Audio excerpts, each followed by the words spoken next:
Hello, everybody. Good evening. Welcome to the People's Forum. Thank you so much for coming out on a Wednesday evening in the middle of June. We are so excited to be having this event here today. If you haven't been here before, the People's Forum is a movement incubator with political education programming and cultural programming to help further building collective unity across lines of division. You may have been here for events on Palestine, events on Kashmir, events on Puerto Rico. It's important for us to be building solidarity, and it's important for us to be building solidarity with all occupied territories. Western Sahara is one of those territories that, the situations that does not get any media attention. You can be very concerned for the self-determination of all people and not know what's going on in Western Sahara. So I'm very honored and humbled to be having two amazing Sahrawi activists with us today. I think this is going to be a really good opportunity to learn and to ask questions and to further our consciousness and our awareness. So I'll introduce them quickly and so we can get to hearing from them. Mohammed Ali Arkoukou is a Sahrawi activist living in New York. He is a former teacher of philosophy in Laayoune, the occupied capital of Western Sahara. Ali is the founder and a chair of the Sahrawi Association in the USA. And Ayala Abba is a Sahrawi born in the refugee camps in Algeria. She holds a BA in the political science and international studies with a focus on African and religious studies from the University of Wisconsin-Oshkosh. She is an active campaigner for the rights of Sahrawi people. We're going to hear from them both, and then we'll have some time for questions, and I hope you enjoy.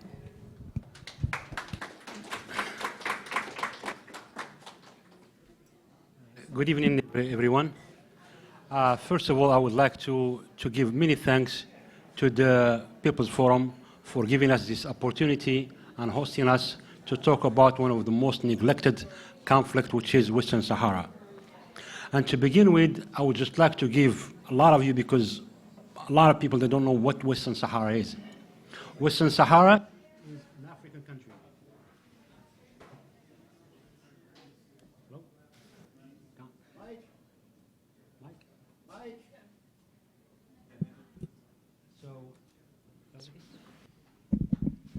So as I said, Western Sahara is a country located in Northwest Africa.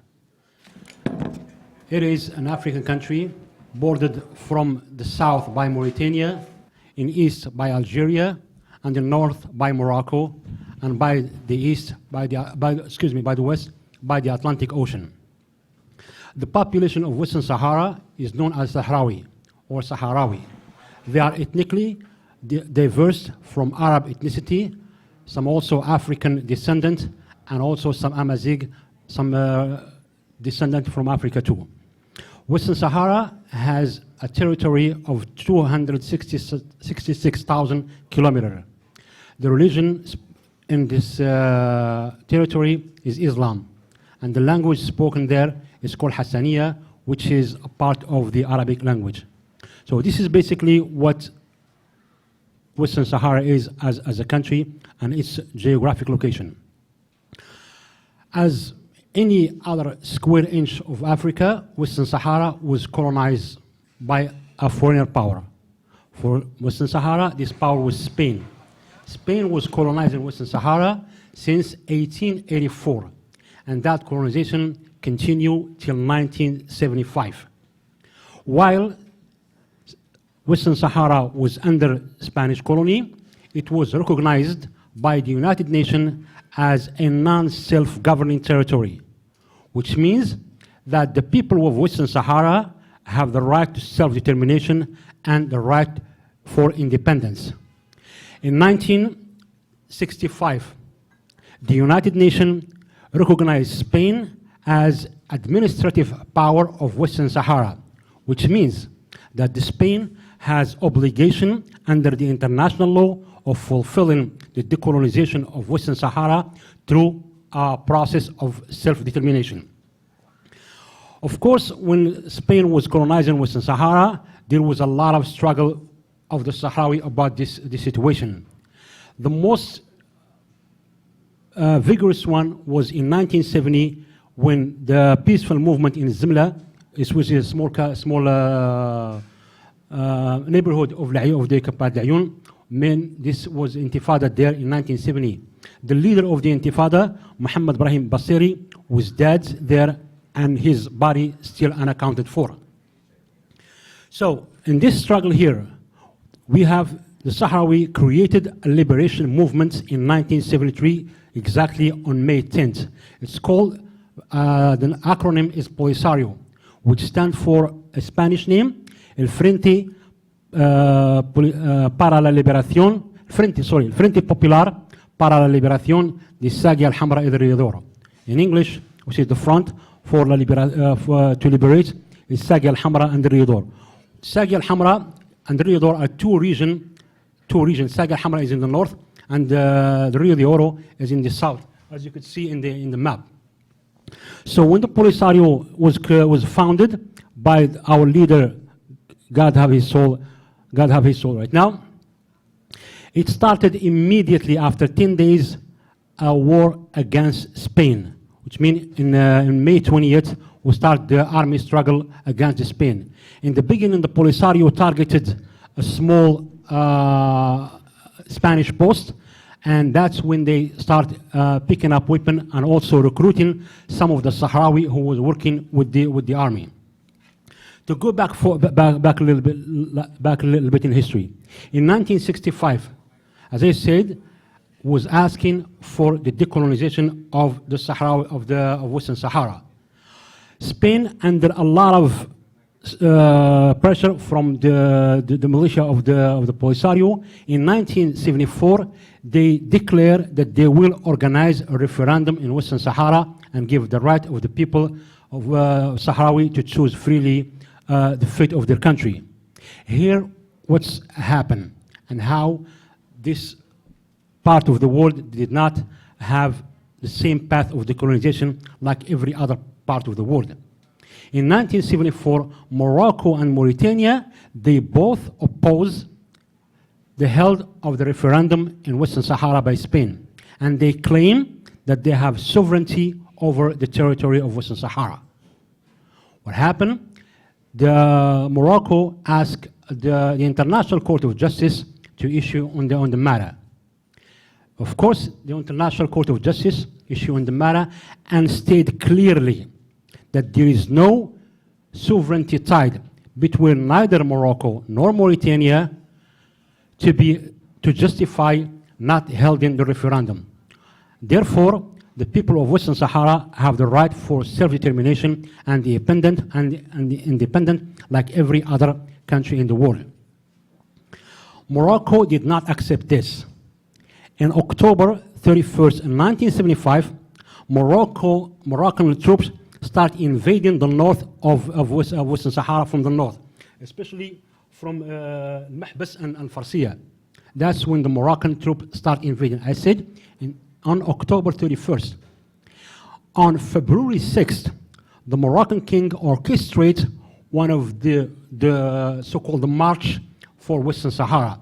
The Moroccan, they call it the Green March. For us, the Sahrawi, we call it the Black March. So he tried to persuade the international community that he is going on as a peaceful to take back Western Sahara. But for the fact is his troops are already in the north of Western Sahara, killing civilians and looting everything in Western Sahara. So once the Moroccan came to there, Spain had no choice, but because there was a lot of political problem in Spain, especially the dictator Franco died, and Spain was more worried about their survivor. They signed a political agreement, was a secret political agreement between Morocco, Mauritania, and Spain. We call it Madrid Agreement. That Madrid Agreement, what divided Western Sahara between Morocco and Mauritania. So Spain is withdrawing from Western Sahara, and instead of finishing the process of decolonization, it betrayed its international obligation and give back our country to both Morocco and Mauritania, so under so-called Madrid Agreement. This Madrid Agreement does not in any way been recognized as transfer of sovereignty, because Morocco is not recognized by the United Nations nor any country as sovereign over Western Sahara. Morocco is not the administrative power over Western Sahara. So it's only one thing left, is Morocco is an occupying power of Western Sahara. So once this called Green March or the Black March settled down, the Morocco troops start invading Western Sahara. Here, all the Sahrawi start fleeing their homeland, start fleeing their city, their town, and seeking refugees in the desert, because the amount of atrocity that the Moroccan forces uses to control over Sahara was unprecedented and unbelievable. In the beginning, the Sahrawi settled down in few camps before they end up in Algeria. One of them is in Modrega, the other one in Farsiya. And we all know, for example, that the Moroccan Air Forces, they bombarded the refugee camps in Modrega with napalm and phosphor. Then later on, it's a long journey. It's a long journey with nothing. So a lot of Sahrawis, they are using any kind of manner to reach the desert of Algeria. That's where they seek refugees. And that's when they start building the refugee camps, one of the most, beside the Palestine refugee camps, I think that's also the second oldest refugee camps, and nobody knows about it. And that's where my friend Agheila was born. Thank you, guys. Thank you, Muhammad Ali. So, as Muhammad Ali said, when the occupation of Morocco took place, about half of the population fled to the refugee camps. Tindouf? Right here. In Tindouf, right here. And the other half get stuck in the occupation Western Sahara, and that's where they end up. At the moment, it's called the occupied territory of Western Sahara. My family had to flee from the, because Mauritania came from the south, and Mauritania army and the Morocco army came from the north. So the Sahrawi, specifically my mom and my aunt and my family, had to flee in the space to go to Algeria. They didn't really know where they go, and they just end up in the desert. And then the founder of the Polisario went to the capital of Algeria, and they met the president, Boubendian. He was more of very pro Palestine, very pro people who were in struggle for freedom and everything. And then they decide that the Sahrawi refugee will stay there until they can go back to their country. Well, 43, 45 years later, we're still in one of the biggest refugee camps in the world. A few things happen when the Sahrawi people get into the refugee camp. War is war. Things happen between two parties, and unfortunately, one of the things, it was a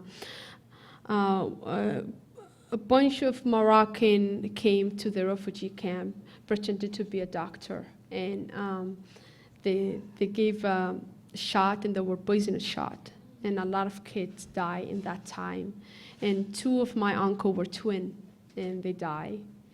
So a lot of the thing. And then I was born, in the 80s. I'm not going to tell you my age. And then it just kept, I don't know, but a lot of the thing kept coming up with Morocco, trying to get into the refugee camp. And I never understood the military base in Algeria, why it has one of the biggest, strongest base in Tindouf in Algeria, because they were protecting the camps, and they were afraid for their own land. Anyway, 1,000 of Sahrawi people came to the refugee camp. That was, just imagine, desert, 130 degrees. There is no house, there is nothing, and how people survived. Thanks to the UN, food monetary, they get food in the meantime, the humanitarian organizations. And then one thing as a Sahrawi born in a refugee camp, what it really intrigued me, it's always how it was built. Because if you see it right now, unfortunately we don't have a picture, but basically, when the Sahrawi people came to the refugee camp, the men had to go and fight the Mauritanian and the Moroccan military. The women had to stay behind. And then you have soldier coming up, wounded. The women had to be nurses, doctors, mothers, wife, everything. Basically, women took the responsibility of everything. And then they just basically built the camp. How it's built, they have wilaya, which is in Hassaniya, is the district. And wilaya is the same. The names of each wilaya district is named after the district from Western Sahara. And they have barrios. And you have to know that the occupied territory under Morocco, they speak French. The refugee camp, they speak Spanish because we were colonized by Spain. So that's what they teach us, has a second language. So they call it the barrio. The barrio is like the villages or whatever, and it's by number. Barrio uno, one, and barrio dos. So everything is so organized. So the government in the camps, the Polisario, can keep a track of everybody who's in the camp. And so one of the interesting thing, even though we are in Algerian territory, you go to Tindouf is one side of Tindouf is a city where the Algerian population lives and have the Algerian passport, Algerian citizen. When you go to the desert, it's basically belong to the Sahrawi and its government, and they have, it's like when you go to one section to one section here, there is the Algerian authority with the Algerian flag and the Sahrawi authority with the Algerian. And we are treated just like any other citizen. What is your Sahrawi ID? Here is it. You show them your Sahrawi IDs, and then you go. And when you come back from Tindouf, from the Algerian side, they don't ask you, the Sahrawi police, they don't ask you because you already have the Sahrawi, malfa. So it's very, very interesting how two people can live, two different nationalities can live in peace. They've been living side by side in different. So the Polisario control the camps 100%. And the women roles, it's very, very interesting because they had to run everything, the refugee camp. Basically, they built the refugee camp. Women have right 100%. Divorce it has no problem if a woman get married and she is now okay with her new husband. She can divorce very easily. Custody of the children is no problem. They stay with their mother. So basically, and it's really empowering because growing up with that type of right for me as a woman, it was really empowering. One of the things about, I think, politics is politics, but even though I don't disagree with some time of the politics of the police, I have to thank them for one thing. They really planted the seed of being educated, and education was really, really important. And the brainwashing thing when I was a child is like, if you don't get an education, we're not going to get our free Western Sahara, So we send a lot of kids to Cuba, to Venezuela, to Libya, to Brazil, you think about it, we are there. And Spain, I was sent to Spain, and then I decided to go to Wisconsin. And I only went to Wisconsin because of the cheese. It was so good there. And I think really, because the Polisario were really young when the war started with Morocco, they're really young, and they're very educated. They were educated population. So they implanted that education, the passion, and actually the Sahrawi in the camps are concerned. when the war started, they were literally, now 95% can read and write and speak more than 2 and 3 languages.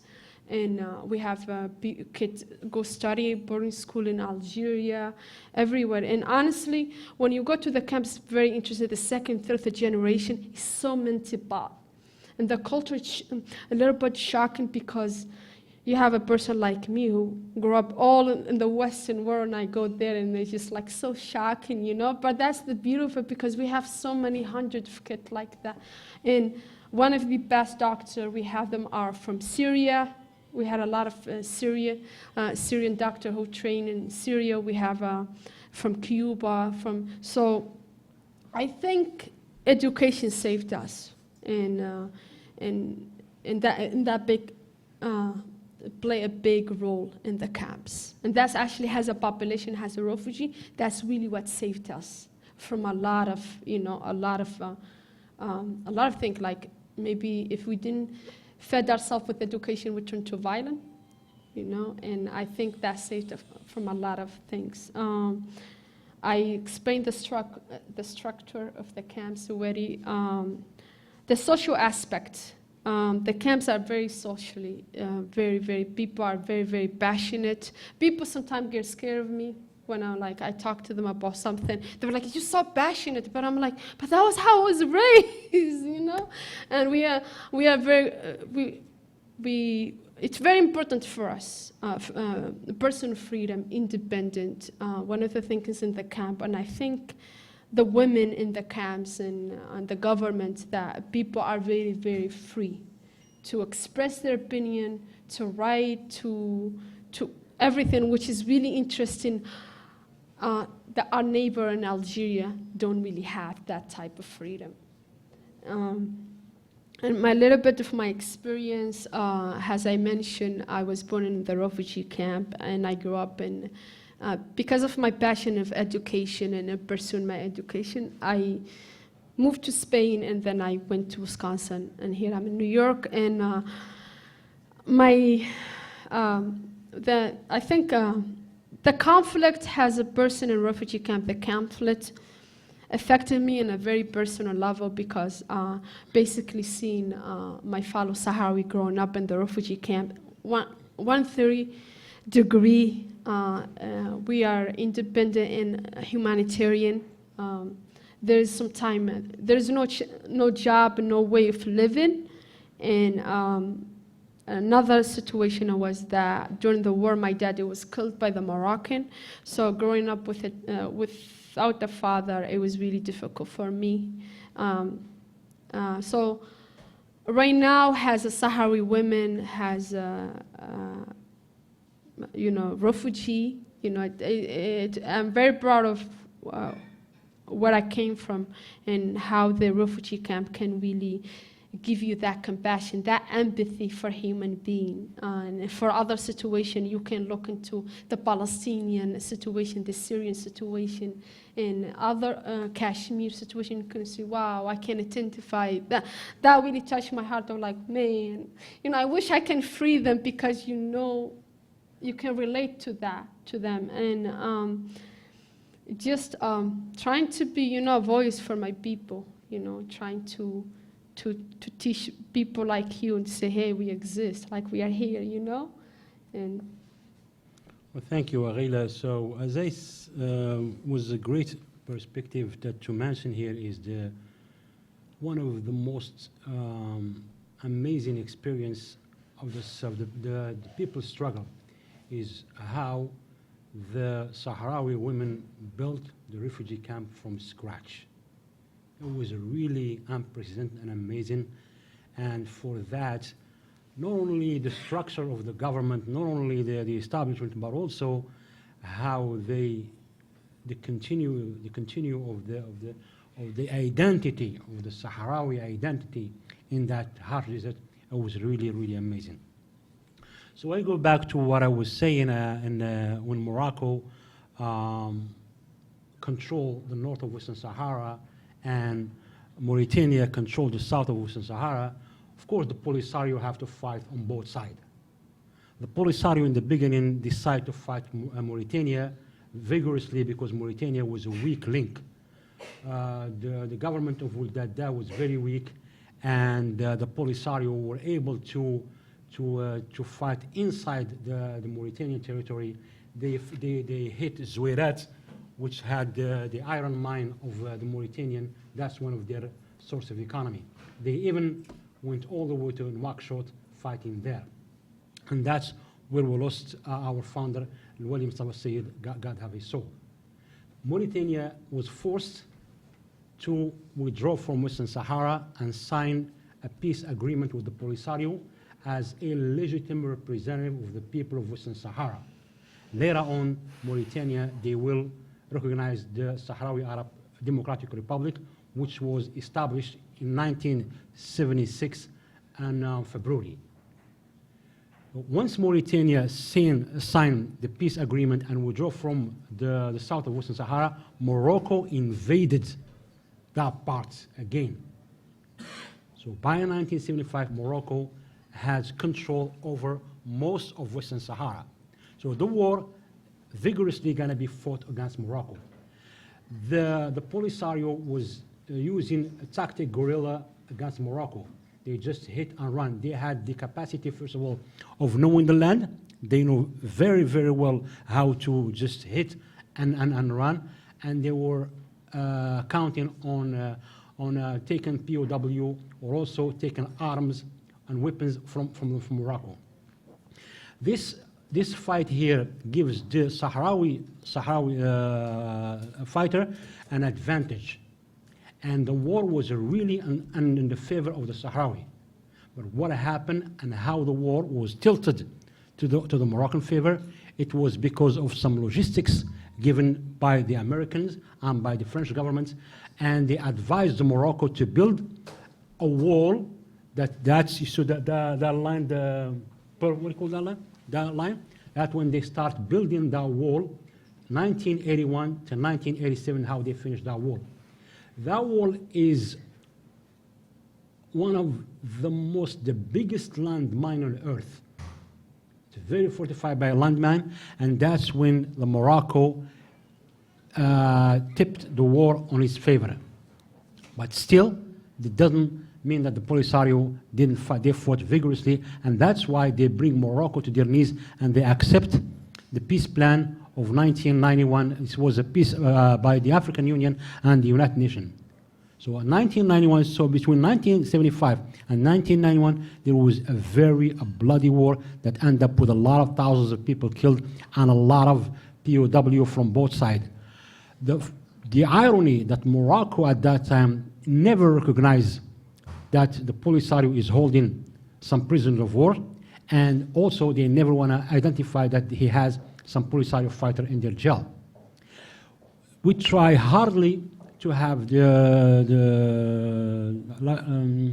Red Cross to be a mediator and to give their people back to Morocco, but Morocco postponed that to the last minute as a bargaining chip. It was not a humanitarian issue.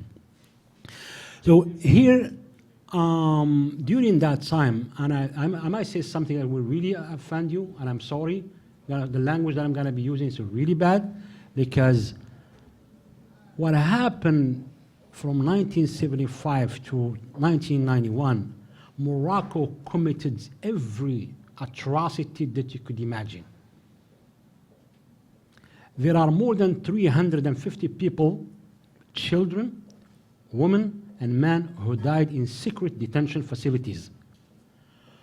Because when Morocco tried to establish control of Western Sahara, he blindly starts abducting people and putting them in secret jail. There is no such a thing that a court, that your family will know where you are. They just abduct you in the middle of the night and they ship you to a lot of detention facility. Some of them in Morocco, inside Morocco, especially Qal'at Magouna and Agdez. And some of them, they are inside the occupied Gayoun, which is called PCCMI, and PCCMI, yes, and Qashrat al-Bir was like a military base by the beach. So many women were raped. Many men were tortured for days and long torture that you cannot imagine. Because Morocco have one thing in mind, that they want to destroy the identity of the Sahrawi, your pride. And the amount of fear that has been in the occupied territory is unimaginable. And in 1987, 1987, there was a group of young Sahrawi who went to the street in Laayoune because they think there are going to be a visit of the United Nations mission for Laayoune, but Morocco just fake it, and they were arrested. And they spent 4 years blindfolded, handcuffed in a barn, in a barn used to be for pig. And if I could, Jim Al-Ghalia, one of the prominent Sahrawi human rights defender, her testimony, she said, can you imagine, for 4 years, you have the same clothes, same underwears, and you're sitting in that kind of whatever. It was horrible. A lot of atrocity was committed at that time, and you could hear testimony when I was in Laayoune, when we were first trying to gather this testimony. We have people who survived from being buried alive. We have people who've been, I mean, you know, I don't know how you call it in English, this part of your feet? Ankle. The ankle, they cut his ankle to leave him to die. The question a lot of people ask us, so how come nobody knows about this? There's only one word for that. Morocco literally blocked Western Sahara from any access. I know the Palestinian, I know Muaskar Ansar, I know many prisons in Israel and everywhere else. And I read about the Qal'a in Egypt, but you're not going to know anything about Qal'at Maguna, Agadez, no. Just completely ban anybody to talk about that. What was the first time the King of Morocco was confronted about this? I do remember with Anne Sinclair. She was a prominent journalist in France. She asked him, what about the prison in Qal'at Maguna? Oh, he told her, oh, you don't know the geography of Qal'at Maguna. Qal'at Maguna is where we raise flowers. And that's where comes the phrase, the secret garden of the Moroccan king. That's where comes this word, we call it. So this atrocity continued till 1991 when the ceasefire and we need to have a peace, and Morocco was obligated to release the prisoners. At that time, when they released the prisoners, they came to every family and they told them, you cannot have any festivities. If we have anything, you and your son or your father, they're gonna go back. So people got their loved one and they just sit quietly. That is immense propaganda of Morocco, immense atrocity. The Moroccan, for anyone for your Morocco, oh, it's a beautiful country, it's this, it's that, but nobody knows about Western Sahara because of this systematic media blockage. Fast forward to now. So sorry about this thing right now. Morocco, when they signed the plan for the referendum, the United Nations create what we call MINURSO, which is the Mission des Nations Unies pour l'organisation du référendum, the United Nations Mission for the referendum. So their job was to organize a referendum, and was proposed 6 months after the ceasefire went to an action. What happened here? Morocco was never been a partner. Before even the ink dried, for that Morocco sent hundreds of thousands of Moroccan settlers to Laayoune, Dakhla, Smara, to the occupied authority, for him to tilt the vote. Hundreds of thousands. And a lot of them, they still live there. After the process of registering the people who are eligible to vote started, Morocco, there was like a flaws in the Spanish census, and Morocco tried to exploit that to his favor. So of course, here you go, you have tons of people claiming they are Sahrawis, and they have right to vote. The United Nations went to a block. So what are we gonna do about this? They agree, the Morocco and the Polisario agree in Houston to let these people get scrutined. Okay, no problem. We're gonna go again, ask every one of them and see who are they, anyone of real Sahrawi. Obviously, more than 90% of these people was rejected. So Morocco had to, he knows that if the referendum goes on, they're gonna lose. They start trying to do any obstacle not to do the referendum. The United Nations was in block situation. So here we go. The Secretary General of the United Nations sent his personal envoy at that time was James Baker. James Baker to try to find if is there any way to go with this process. James Baker come up with a plan, and that plan, the second plan was actually telling Morocco, okay, whoever lived in first we're gonna have a period of autonomy, then later on we're gonna go to the referendum, and whoever lived in Western Sahara at that time have a right to vote. Whoever. Morocco said no. Of course, he doesn't even trust his own citizens. They may vote for the independence of Western Sahara, and it's good for them to become citizens of Western Sahara than become Moroccan. In the meantime, Morocco escalates one of the massive plundering of natural resources.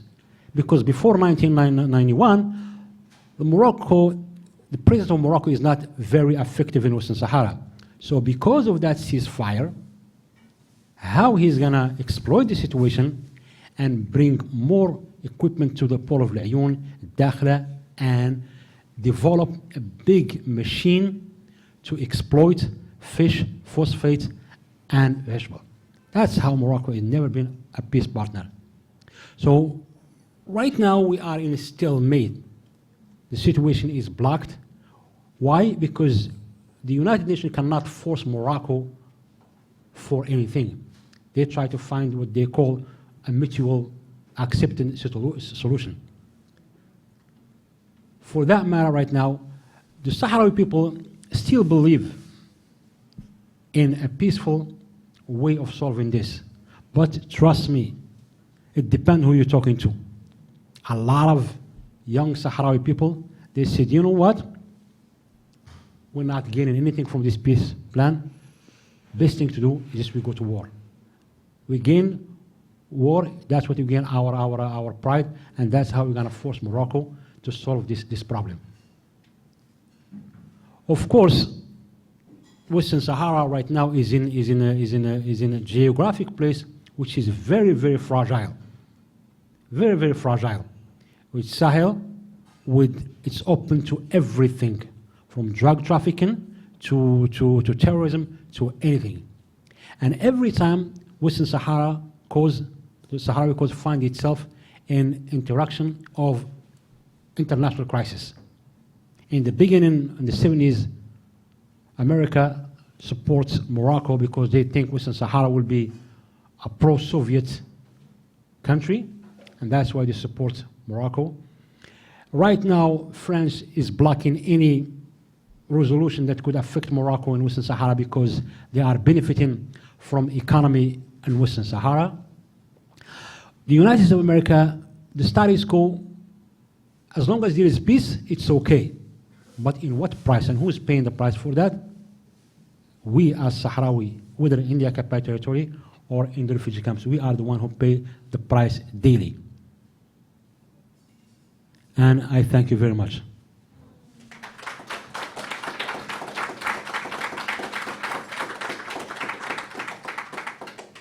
Thank you so much.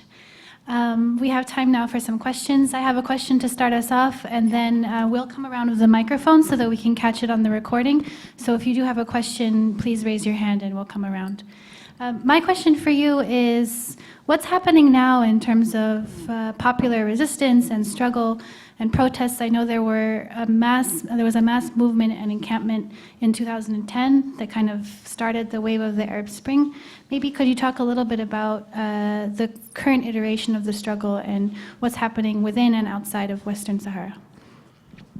Thank you very much for the question, and that highlights the current situation in Western Sahara. There is still war. There has never been peace. Just kind of like lately, the Intifada in the occupied territory, the biggest one started in 2005. That's where a lot of Sahrawi human rights activists, human rights defender was arrested. I call here Minato Haidar, Ibrahim Dahan, Lidri Hussein, Mohammed Mtawaki, and a long list of people were arrested in 2005. She's talking about Mukhayyam Gdemizik. Mukhayyam Gdemizik, that, as Noam Chomsky said, that was the startup of the Arab Spring. The Arab Spring did not start in Tunisia, sorry, but as Noam Chomsky, he recognized that it started in Gdemizik. Gdemizik was one of the biggest demonstrations happened in the occupied territory since it was occupied. Thousands of people moved to the outskirts of Laayoune and they built camp. And they built camp demanding the right of the Sahrawi for freedom. And that camp was subject to atrocity, unbelievable again. They came with the tear gas, they came with helicopter at nighttime, and they dismantled that camp, and a lot of people was injured, a lot of people be beaten up, and right now over 20 Sahrawi who were responsible for monitoring and organizing that camp are right now in jail. They were sentenced in the beginning by military courts for life in jail. Then later on, same like civilian court gonna uphold that judgment, which they're gonna face life in prison. We have maybe, I'm not sure exactly about the number of Sahrawi that are still now in Moroccan political prisoners. The demonstrations are happening on a daily basis, every single day. Last time when the envoy, the Secretary General envoy, the German president, went there, we have a prison. We have people demonstrating in the street. And what happened to them? They are beaten up. And just for last 2 days, we have, last 2 weeks, we have again people trying to celebrate the freedom of one of the Sahrawi local journalists, and they were beaten up in the street, and their video was everywhere in the YouTube. Thank you. I think it's very important for the audience to know the difference. I think all the action right now, it's happening in the occupied Western Sahara. For example, one side, the human rights violation is extremely high in Western Sahara by the Moroccan military, because Morocco has, my colleague Ali mentioned, they're trying to raise what it means to be Sahrawi and the Sahrawi identity. So whatever there is demonstration, there is anything happen, the Moroccan military trying to oppress it. And the other side of the camps, it's very, very important to mention that they have a refugee status in Algeria, but still functioning government. The government is functioning. It's very important that to know that the Republic of Western Sahara is organized diplomatically by more than 100 nations. They are part of the African Union. When Nigeria accepted it back a long time ago, accepted it, the Western Sahara to be part of the African nation, has a sovereign African nation. Morocco get mad and get out. They basically get out and they're not part. They just came back, but in the African Union, the Republic of Western Sahara is a functioning country. It's organized by Algeria, Latin America, a bunch of other. Unfortunately, we're not organized by the Arab country because of the BS that comes up with being occupied by an Arab country. And let's remember that Morocco is a part of the Arab Union. So and I think the Arab population is very confused. They are been taught, and what is in the book is been taught around that we are Moroccan, and actually that is not correct. So unfortunately, we don't really have any luck with our Arab brothers and sisters in that section. So the Polisario recognized that the diplomatic recognition is extremely important because that's where they get the funding, they get the help, they get the awareness and everything. And actually, they just launched the Sahrawi passport in the camps, but you can only travel where the Sahrawi embassy exists. In the biggest country like Spain and the United States, we only have representation, which they don't have a power. The African Union is our biggest supporter. And also the MINURSO and the UN, these two involved, but it's not much really happening. Where we go, and it's actually really scary because refugee people can be there 100 years. I don't know, and the human rights violation in Western Sahara is really getting also scary. So we are very, very scared because we're not going anywhere. And Morocco actually want to eliminate any demonstration, any awareness, even this type of assembly want to eliminate because they wanted the world to forget about the Sahrawi in the conflict. Thank you, Agaila. So now we're going to open to questions. If folks can keep it strictly to questions.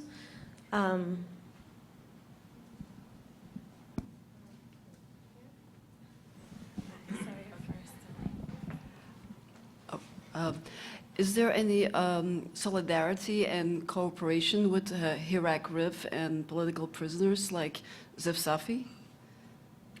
Well, the Moroccan, you mean, is there any solidarity with the Moroccan we are facing the same regime.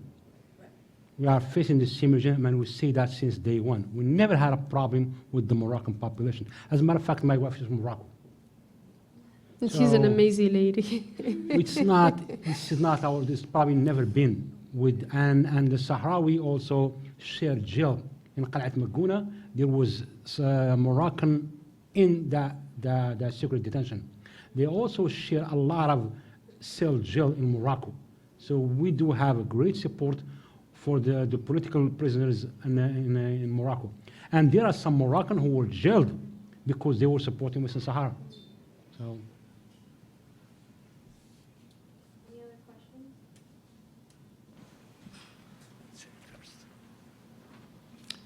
Actually, if I have one brief logistical question and then two perhaps more sensitive political ones. First, what is the situation on the east side of the wall? Does Morocco have a presence there, or is that completely under the control of Polisario? It's under control of the Polisario, and that's what we call the liberated territory. Okay, and the more sensitive questions, there's been this very inspiring protest movement which has emerged in Morocco over the past year. But there's been an unfortunate ethnic dimension to it where there's been some violent conflict between Arab and Amazigh people. And apparently, from what I've read, the issue of Western Sahara has played into this, where some of the Amazigh people within Western Sahara are perhaps suspicious of Polisario because it's the Sahrawi Arab Democratic Republic, and they're suspicious of Arab nationalism, and they're perhaps not certain that their rights are going to be protected in an independent Western Sahara. And the second related question is, you say that the uprising that happened back in 2010 was sort of the prelude to the Arab Revolution. How do you view everything which has happened in the Arab world in the ensuing years? How do you view, you mentioned what's happening in Syria. What are your views on what's happening in Syria today? And particularly, what are your views of the recent demonstrations that we've seen in Algeria? So, for your first question, This is the first time that that happened like in student camps. Talking about the conflict that happened in student camps. The student camps were one of the most welcoming. In the beginning, that was one of the most welcoming place where the Sahrawi express their views, including myself. And we never had that issue before. We know that the Amazigh, and we could talk about either from Rif or Atlas or Sus, because I know Morocco very, very well, because that's where I study. We never had that problem. That problem started only in Agadir, not in Fes, not in Meknes, not in all other Moroccan university where their Amazighs are there and are studying. So that's what raised the question, was that legitimate, or was some just Moroccan maneuvering to try to get the Sahrawi to become like conflict between civilian and civilians? If that was the real issue of the Amazigh, we would hear it in Wujda, we would hear it in everywhere else. But the only time that will happen in Agadir.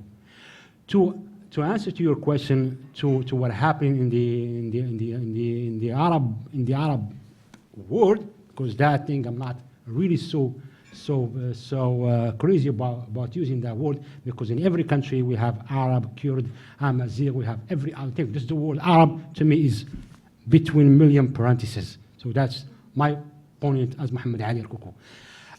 We are supporting any people who are willing to have a democratic institution, and every people who wants to take their fate on their hand. We are in support of that, because we can't deny that, because we are still doing the same. And we were supporting the Algerian, we are supporting the Algerian, because what happened in Algeria, from my point, would have no meaning that a president who doesn't even speak will go back to be re-elected. That was mind-blowing. So the Algerian had the right to go to the street and demand a democratic Algeria. That's my point, and I will support that 100%. We will support any uprising that look for freedom. And I think what happened in Algeria is just, it stayed between the Algerian government and the Algerian people. And it's totally different issues. And the Polisario doesn't get involved, the Sahrawi doesn't get involved. And actually it doesn't affect the people, the Sahrawi people in the refugee camp. Even in the civil war, when it started a long time ago, it didn't really affect us, because it's two different populations. They view us as a different nationality. The Mazigh problem is also in Lejbel, in the mountain in Algeria. And I think it's ethnic fight. They want to make Amazigh has official language. We already have our official language. We already were a nation even before the colonialism of Spain. We consider ourselves Arab too. So our problem is more political. We want to go back to our land more than ethnical. And what we think what's going on about Iraq, Syria, come on, Syria, it was thaqafa, it's like the education, it was one of the best. And the best in the Arab, it had one of the best university in the Arab country. Even journalism in Arab, Masr, Egypt, and Iraq has each one of them were civilization itself, and has a Sahrawi. I also pride myself as an Arab also. I'm really sad to see all these destroyed. For what? Are we going to get back the Middle East and Syria and Iraq? I hope one day we'll be in peace, and I hope people from different ethnic and religion be living in peace, because it's not really fun to live in a war, no matter who you are. Okay, so we have one more question here, and let me know if you have more. Thank you. It's actually, I have a question, and I have a comment before the question. I am very strong supporter to the human rights and to any people to fight to determine like their future. first of all. But let me go back to a little bit to the history. I know like Polisario Front started to fighting since 1976 or 75 and getting support from Algeria. It's, you know, and I know the Sahrawi, they have like about 550,000 people, that not that much, like as a population. And also, like it's, as a Sahrawi, like same Morocco, you have Amazigh and Arab and Berber. So this, in Morocco and Algeria, they have the same like culture in same what you have in Sahrawi. So as a culture and history, you guys, you don't have different culture or history between you and Morocco or Algeria or in the region. Also, the United Nations is not recognize the Sahrawi as a state. Also, it's the Sahrawi, when the Spain left Sahrawi in 1975, Sahrawi wasn't a state. So you mentioned like Morocco occupied the Sahrawi, and I don't think this is true because Sahrawi wasn't a state to let Morocco occupy it. It's also the, before like only like was 75 states in the world recognized Sahrawi as state, and then they dropped down this one. And also Arab League is not recognized Sahrawi as a state. So I don't mean like it's you don't have a right to decide like what you want. It's, as I say before, I am very strong supporter to so, and you mentioned your wife from Morocco. This is like that mean like it's, you have like the same culture. So, and you guys, you're fighting about like more than 4 decades to get independent. And a lot of people die, as you mentioned, like when the Polisario start to fighting the Morocco. And I believe Algeria was supporting Polisario, not based on like about the human rights, but because they have like very conflict case between Algeria and Morocco. Briefly, like after that, you think, like after this 4 decades fighting, you think you will get independent state, or if you suggest like maybe if you can get like autonomy under the Morocco flag, and you guys, you live together with peace and with totally human rights, especially when Morocco recently, in 2011, they expand the human right for the Sahrawi. Thank you. Thank you very much. I just want to say something here. First of all, the support of Algeria to the Sahrawi cause is a pride. They would take as a pride, number one. Number two, for the record, the relation between Morocco and Algeria has nothing to do with the Polisario. Morocco betrayed Algeria when Algeria was fighting for independence, and they gave the leader of the NFL to the French in the airport of Mohammed V. They give them to the French and they arrest them right in the airport. And the Algerian would never forget that, number one. Number two, Algeria was just independent. It just fought a vigorous war against France. What happened Morocco did? Morocco wants to occupy from Kolom Bashar down to Tindouf. He wants to occupy that. He wants to betray Algerian, and the Algerian fought back in 1963, and they win, and they will never forget that from Morocco. That's 1963. The Polisario started in 1973. We're not even, we are far back when. Number three, when we use that argument as the language or the culture or whatever, that's just blowing mind for me. Because I would say the same thing. Venezuela, Colombia, you guys all speak Spanish, so why you guys have to have a different country? Why do we need all that? Okay, I married a Moroccan, so we have millions of African married in France. That mean that this African country, they're gonna go back to France? No, my friend. There is three things that characterize a country. One, it's a land, and that's Western Sahara right there. It was inherited from the colonialism. We cannot go back and dice up the whole geography. If we're gonna do that, that's where we're gonna end up a different problem. When we inherited the border that was from the colonialism, because we want to move forward, the humanity want to move forward, and that's why they respect these borders. And the borders of Western Sahara are clear, geographically clear, and that's what. Number two, there is a population, and that population called the Sahrawi. And I said from the beginning, yes, they are a mix of Arab, African, and Amazigh. That's who they are. That's what makes them Sahrawi. And they speak Hassaniya. And that's what makes them a population. Number three, we have states called the Sahrawi Arab Democratic Republic. Yes, the United Nations does not recognize us. America does not. On the other hand, does name one country that recognizes Moroccan sovereignty over Western Sahara? Zero, zip. None. There is nobody who recognizes Moroccan sovereignty over Western Sahara. On the other hand, yes, we have people who recognize, and a matter of fact, as Zaghaila said, we are a founder of the African Union.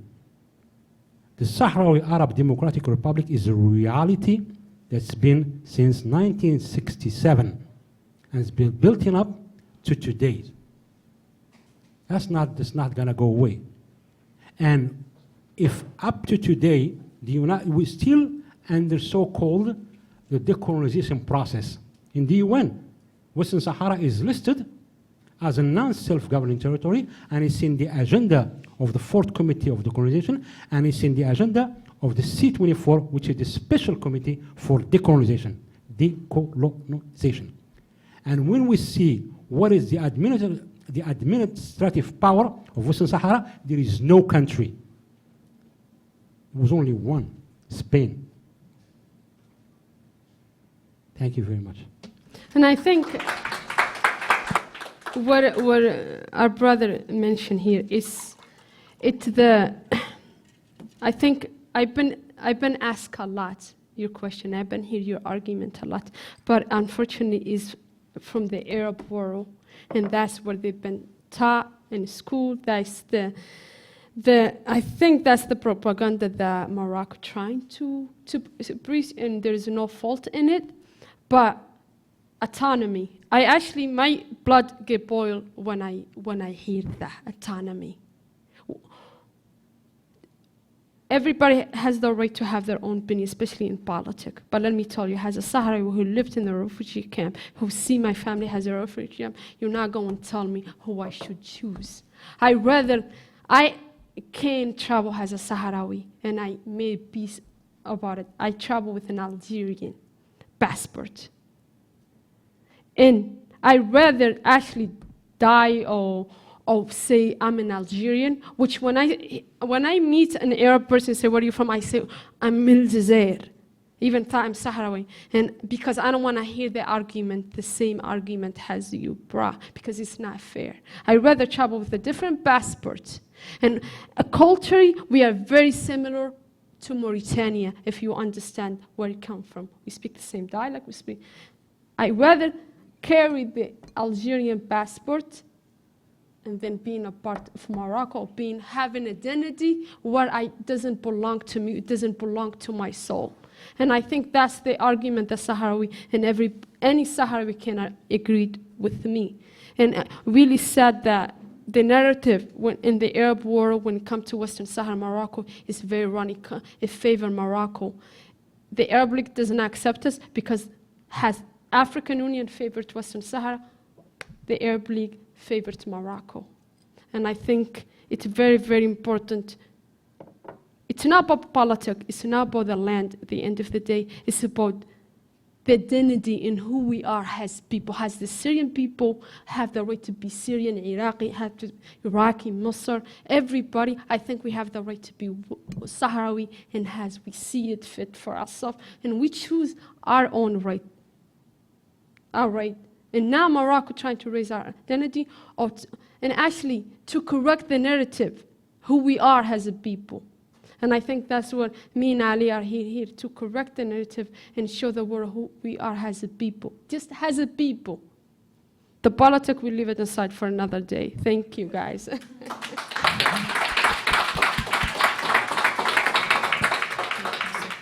Okay, I think we're going to close it there. Thank you so much, Ali and Agaila. It's been a pleasure to organize this event with you. It's a dream. A lot of people do not know even where Western Sahara is, let alone that there's a struggle for self-determination.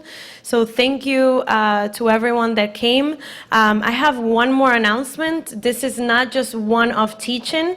I hope that you learned a lot today, but there's still a lot more to learn. So given that, we're going to be showcasing a film on August 7th at 6:30. And the film is called, can you remind me? Life is waiting. Life is waiting. Life is waiting. Waiting. So it's a film about the struggle in Western Sahara. So you see it with your own eyes what's happening there. So August 7th, it's a Wednesday at 6:30 p.m. If you can make it, it will be soon in our website. And also, Ali, if you're kind, I wanted you to explain to the people what you brought for us here. That it's like a typical Western Sahara. That they use, and we want to pass it around. But if you could please explain yourself what this is. Yeah, just this thing. It's a dish. What you go to every Sahrawi tent or house. This is what they give you. They have milk or dates. That's how they welcome you in their houses. And since the people forum welcome us in their houses, it was me to this gesture, and I really appreciate that. And there are some dates that you guys could have along, and thank you very much. Thank you. Thank you. Thank you guys.